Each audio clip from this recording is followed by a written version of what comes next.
At E3 2019, Nintendo blew our minds by announcing that a sequel to Breath of the Wild was coming. In a short cinematic trailer, we were bombarded by imagery which seemed to reveal ancient ruins, a secret cavern, lost prophecies, and the mummified remains of the king of all evil himself, Ganondorf.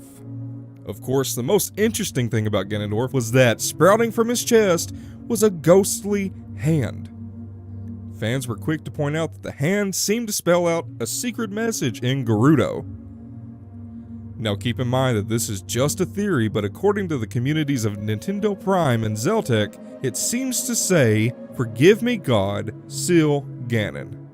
If this is the case, who is asking for forgiveness and why? Is it possible that the mummified remains of Ganondorf are only a telltale sign of a dark secret spread across Hyrule?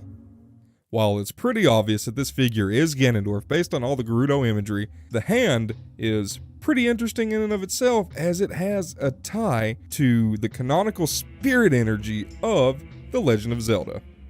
In previous Zelda games, spirit or ghostly energy has been represented by a bluish green glow. Think back to Twilight Princess when the Hylians were transported to the Twilight. They lost their corporal forms and took on the image of a glowing blue-green flame. This could be spotted again in Breath of the Wild with King Roam in his first appearance, or the spirits of the Guardians as they give you their power-ups that help you through the game. The ghosts of these dead heroes is not the only place in The Legend of Zelda Breath of the Wild that we see this eerie bluish-green glow. If you remember correctly, luminous stones are a crafting item in Breath of the Wild which emit the same creepy aura and are described as glowing with the souls of the dead. This is really interesting because in the trailer revealed at E3, the cavern holding the remains of Ganondorf is lined with extremely large luminous stones. So if our math works out correctly, one average sized luminous stone contains one human soul. Not too hard to figure out. So then, how many souls would it take to produce the luminous stone seen in the trailer? Where did they come from? We think that the writing is literally on the wall. Notice those ruins. Do they look familiar? If we reference creating a champion, they come from an ancient collapsed civilization known as the Zonai. These Zonai ruins can be spotted all over Hyrule, in temples overlooking the ocean in the Akala region to large decrepit ruins seen all across Faron.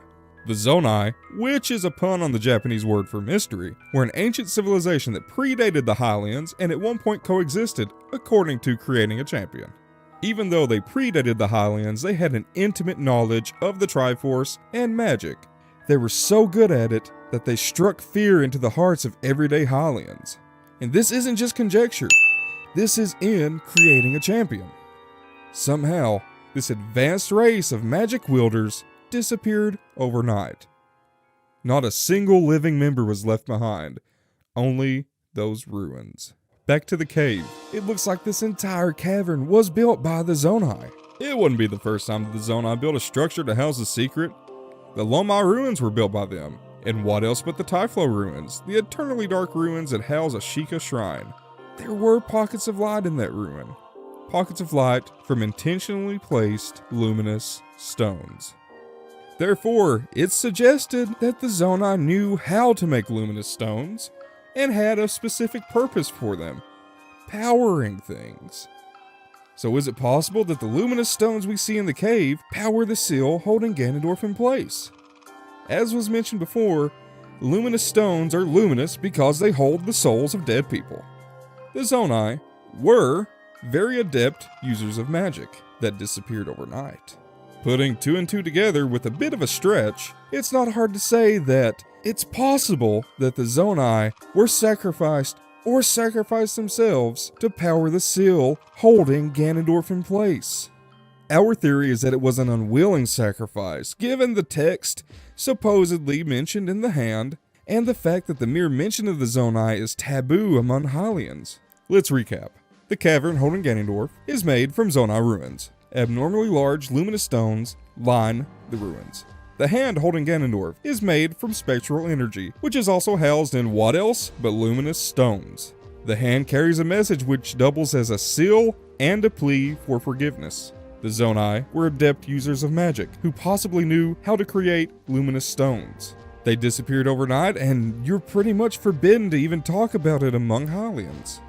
Our theory is that an ancient Princess Zelda, who does hold the power to seal Ganon, that's sort of her whole thing throughout the Legend of Zelda timeline, is begging for forgiveness at the extreme she had to take to prevent this calamity from being unleashed upon the land of Hyrule once again.